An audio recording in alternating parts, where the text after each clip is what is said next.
GS for all exam की 43वीं कक्षा में आप लोगों का स्वागत है। आज का पहला प्रश्न है भारतीय मजदूर संघ 1955। आप ही बताइए, भारतीय मजदूर संघ 1955 में बना था और उस स्थिति में वही बाद में चल के भारतीय जनता पार्टी बन गई। भारतीय जनता पार्टी जो बीजेपी है, मुख्यतः जो है सबसे पहले इसका नाम जो है भारतीय मजदूर संघ ही था। Indian national trade union Congress बड़ा इम्पोर्टेंट नाम है। इंडियन नेशनल ट्रेड यूनियन 1947 में था, वही पार्टी के रूप में उसकी परिणति हो गई भारतीय राष्ट्रीय कांग्रेस। भारतीय राष्ट्रीय कांग्रेस पुरानी पार्टी है, भारतीय जनता पार्टी उससे जो है आगे पार्टी है। 1947 में Indian national trade union Congress का विलय जो है भारतीय राष्ट्रीय कांग्रेस में हो गया। अब भारतीय मजदूर संघ 1955 का विलय जो है भारतीय जनता पार्टी में हो गया। यूनाइटेड ट्रेड यूनियन कांग्रेस जो 1949 में था, देखिए दोनों में अंतर है। इंडियन नेशनल ट्रेड यूनियन है, यहाँ पे यूनाइटेड है, यूनाइटेड ट्रेड यूनियन कांग्रेस 1949।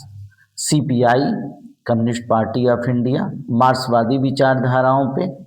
अब मार्क्सवादी विचारधारा कार्ल मार्क्स की है, जिसमें शोषक और शोषित वर्ग की बात होती है। देखिए, ट्रेड यूनियन का मतलब ही होता है सदस्य मुख्य रूप से जो श्रमिक हों। तो तीनों में अगर देखा जाए तो मुख्यतः उतना कोई अंतर नहीं है, मजदूर संघ है और यहाँ पे भी सदस्य मुख्य रूप से श्रमिक हों। All India trade union Congress बहुत इंपॉर्टेंट है। 1920 में इसकी स्थापना जो है मानवेंद्र नाथ राय, एम.एन. राय ने की थी 1920 में।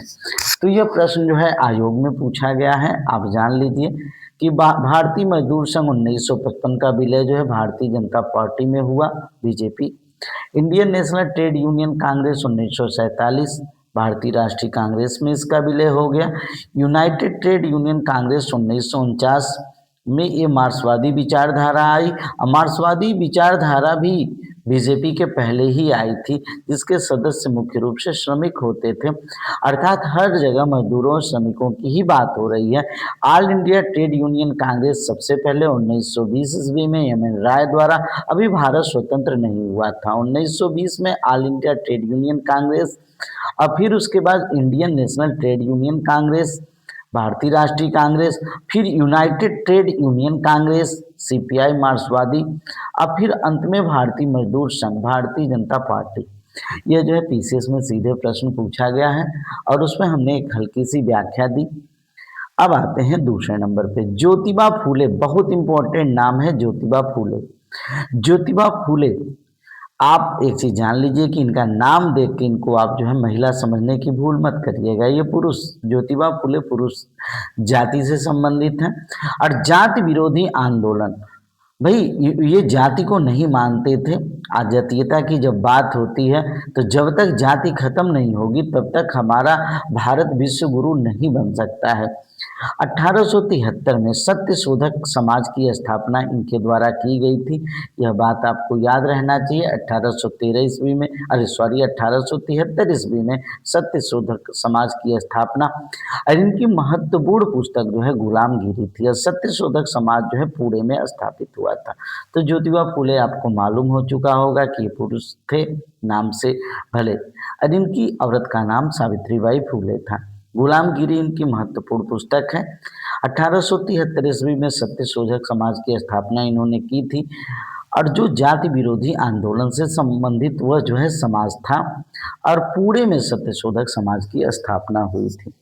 ये भी आयोग का प्रश्न है, सीधा आपसे पूछा जा सकता है।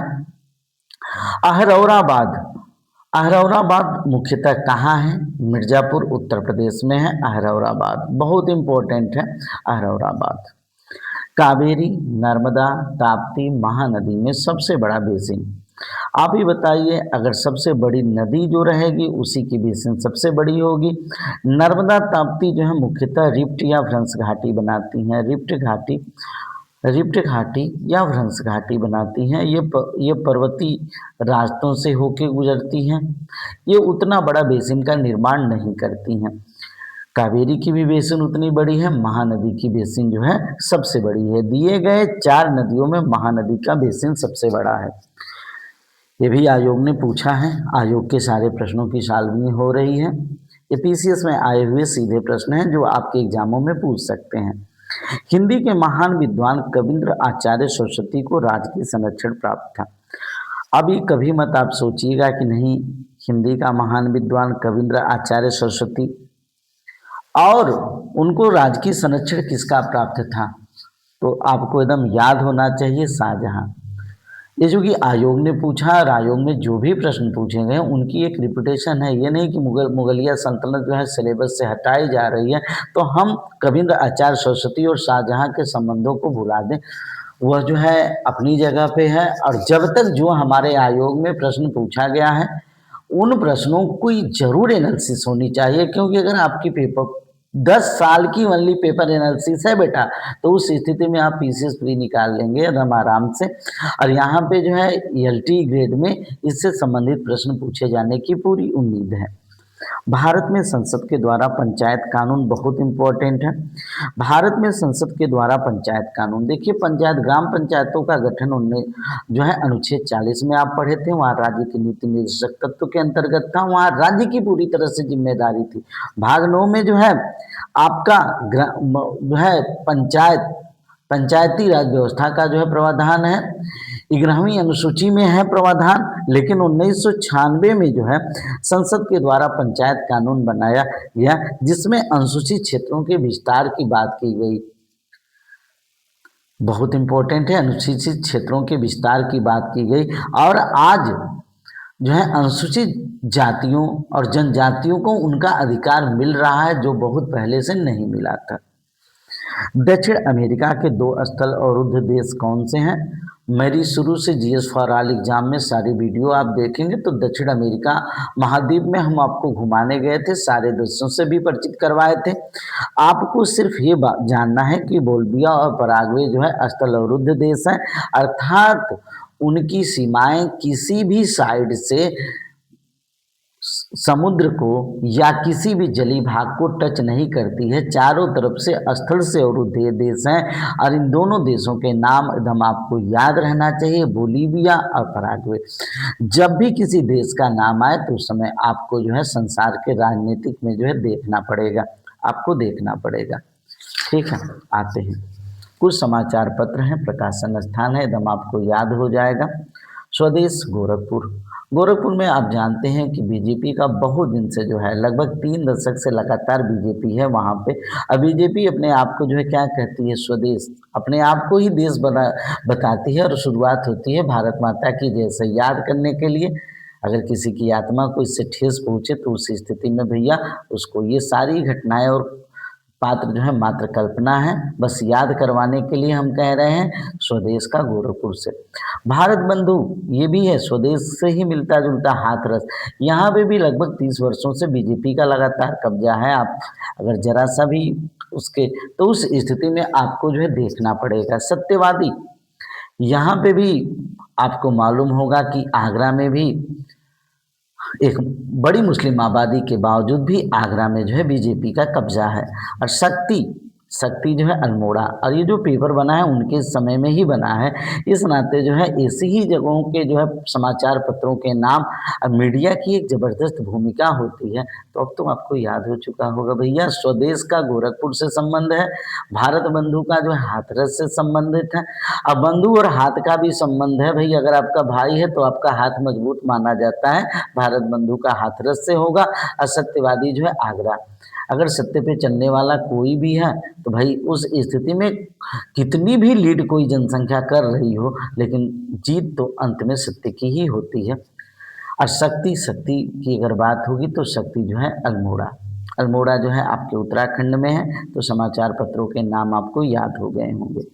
एसडीजी बहुत इंपॉर्टेंट है, सस्टेनेबल डेवलपमेंट गोल बहुत इंपॉर्टेंट है।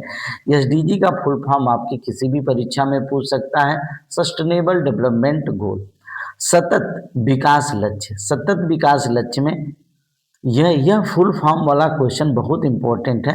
लेकिन यहाँ एसडीजी 10 दिया है, चूँकि आयोग ने पूछा है, इस नाते जो है एसडीजी के बहुत से बिंदु होंगे और उतना डीपली हम जाना भी नहीं चाहते हैं। अगर सफलता पाना चाहते हैं तो विद्वान होने से बचिए। प्रश्न चूंकि आयोग ने पूछा है, इस नाते इसकी एनालिसिस जरूरी हो जाती है। आर्थिक असमानता में कमी लाना, एसडीजी 13 है, बहुत इंपॉर्टेंट है। जलवायु परिवर्तन, जलवायु जो परिवर्तित हो रही है उस दिशा में भी हमको जो है काफ़ी सोचना है। और उसके बाद सतत विकास हो, जलवायु का उतना हम आने वाली जनरेशन को कम से कम उतना दे सकें जो हमको शुद्ध जलवायु मिला है, मृदा मिली है, वो आने वाली जनरेशन को हम दे सकें। एसडीजी 14 जल के नीचे जीवन, आप ही बताइए, जब जो है उसको हम क्या, वैश्विक तापमान में जब वृद्धि हो रही है तो उसके बावजूद जो है उत्तरी ध्रुव और दक्षिणी ध्रुव के जितने भी ग्लेशियर हैं पिघल रहे हैं, सागर के तल में बढ़ोतरी हो रही है, मजबूर लोग हैं, और उस स्थिति में बड़े द्वीप जो है डूब भी रहे हैं, तो जल के नीचे भी जीवन। और जब चीन की टेक्नोलॉजी आप देखते हैं तो आपको मालूम है कि जल के नीचे भी एक बड़ा बड़ा शहर, या जब सारी चीज़ें दौड़ रही हैं तो बड़ा शहर भी स्थापित हो सकता है। ठीक है, और एक ठो उस पर आपको कोटेशन याद कर लेना चाहिए, जो मेरा खुद का कोटेशन है, यदि यही रहा क्रम बच्चों के उत्पादन का तो कुछ सवाल आगे आएंगे बड़े बड़े। सोने को किंचित धरा पे जगह नहीं, हम सब सोएंगे खड़े खड़े। ठीक है, तो इस नाते जो है जनसंख्या पे रोक हम और आप नहीं लगा सकते हैं, प्रकृति अपना काम करती है, हमको आपको सोचने की कोई विशेष ज़रूरत नहीं है। लेकिन खैर, एक साहित्य के हम विद्यार्थी हैं, इस नाते हम इस कोटेशन को बोल दिए हैं। एसडीजी 15 भूमि पे हमारा जीवन कैसा होना चाहिए, ये सस्टेनेबल डेवलपमेंट गोल से संबंधित आयोग ने पूछा था और आपको क्वेश्चन ही याद हो चुका होगा। 10 का मतलब है आर्थिक असमानता में कमी लाना, 13 का मतलब क्या है, जलवायु परिवर्तन से संबंधित है। सस्टेनेबल डेवलपमेंट गोल में 14 क्या है, जल के नीचे भी मनुष्य जीवन जी सकता है। एसडीजी 15 भूमि पे जीवन। और जब हम टेस्ट की बात करते हैं ना, तो कुछ लड़के बड़े तेज अपने आप को समझते हैं, तो अच्छी बात है। जो लड़का सोचे हमें कुछ नहीं आ रहा है वो हमारी वीडियो को देखे, और जो लड़का सोचे कि हम तेज हैं हमें आ रहा है, वह जो है वीडियो को थोड़ा सा वहाँ से हटा दे, और जो मैं प्रश्न पूछ रहा हूँ उन प्रश्नों का जो है तड़ातड़ जवाब दे। ठीक है, किस देश में प्राकृतिक आर्सेनिक प्रदूषक जल मिलता है? आर्सेनिक से परिपूर्ण प्रदूषक जल कहाँ पे मिलता है? आपको अगर मालूम है तो जवाब दीजिए। बांग्लादेश वो देश है। अगर राज्यों की बात आएगी तो पश्चिम बंगाल, जो कि मेरे द्वारा जो है ईबीएस की वीडियो में दिया जा चुका है। अगर आप जो है जीएस में पूर्णतः एकाधिकार करना चाहते हैं तो हमारे चैनल को सब्सक्राइब करें, और उसके बावजूद 2 वीडियो आप उसमें देखें। ईबीएस की कोई वीडियो जो है आप मिस मत करें, क्योंकि ईबीएस के बहुत से प्रश्न हो सकता है कि टोटल प्रश्न हल्का होगा तो ईबीएस से आ जाएगा, अब पेपर कठिन बनेगा तो जीएस फॉर ऑल एग्जाम से आएगा। ये दोनों वीडियो जो है बहुत इंपॉर्टेंट है। लगभग 100 वीडियो जो है उसमें हम जल्दी ही डाल के पूरा कर देंगे। केंद्रीय विश्वविद्यालयों में स्नातक प्रवेश के लिए एकल खिड़की प्रवेश परीक्षा, बहुत अच्छे हैं तो भाई वीडियो से हट जाइए और आवाज़ को सुनिए और जवाब दीजिए। केंद्रीय विश्वविद्यालय में स्नातक प्रवेश परीक्षा के लिए एकल खिड़की प्रवेश परीक्षा, आप जानते हैं स्नातक की परीक्षा के लिए CUET होता है, CUET, जिसका फुल फॉर्म अगर आपको आ रहा है तो आप बता दीजिए, कॉमन यूनिवर्सिटी एंट्रेंस टेस्ट। ठीक है, तो अगर आपको आ रहा है तो अपना मूल्यांकन करते चलिए। और ये 2 क्वेश्चन हुआ है, और 2 क्वेश्चन जो है 2 नंबर का। अब आइए पृथ्वी का वायुमंडल, पृथ्वी का, हाँ, पृथ्वी का सबसे निम्न वायुमंडल, पृथ्वी का निम्न वायुमंडल, पृथ्वी का निम्न वायुमंडल, वायुमंडल में जो सबसे निम्न परत है वह किसके द्वारा तप्त होती है?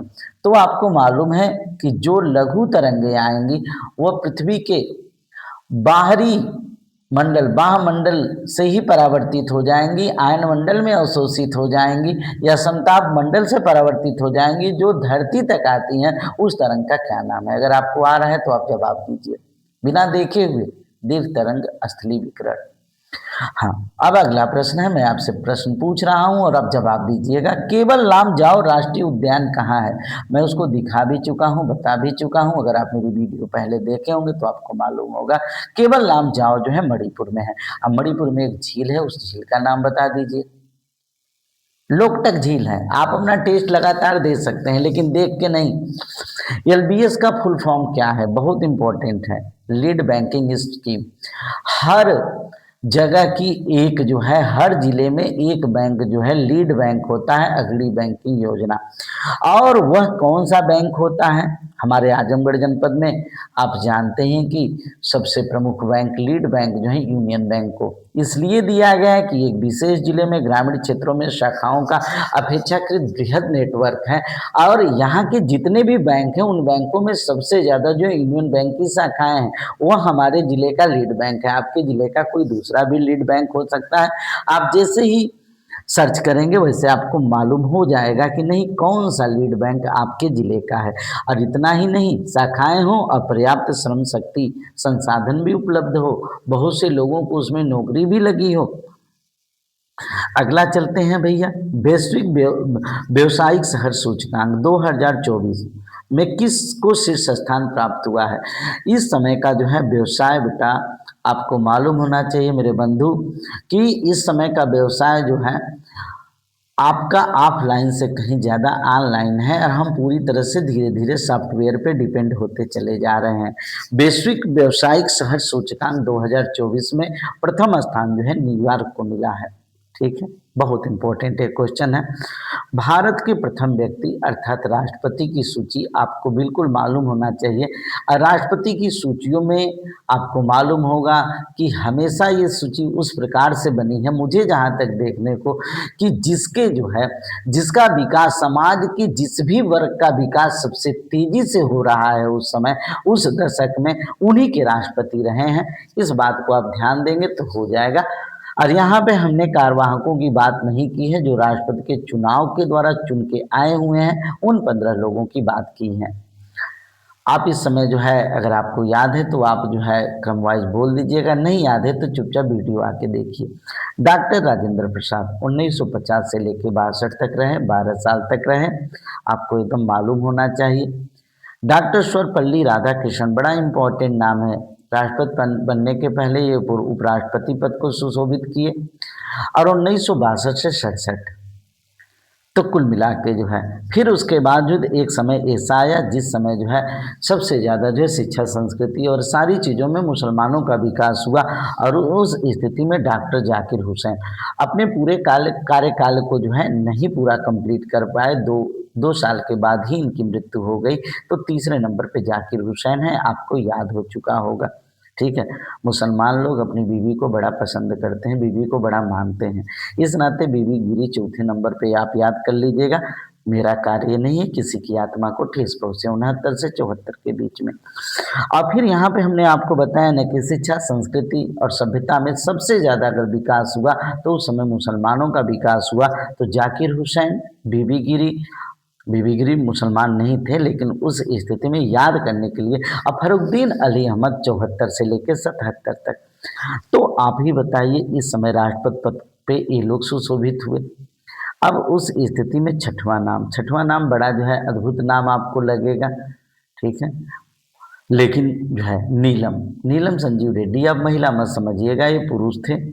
नीलम संजीव रेड्डी जो है 77 से लेके 82 तक थे, 77 से लेके 82 तक थे। 6वें नंबर पे निसरी नीलम संजीव रेड्डी। तो आपको छह लोगों के नाम याद हो चुके होंगे।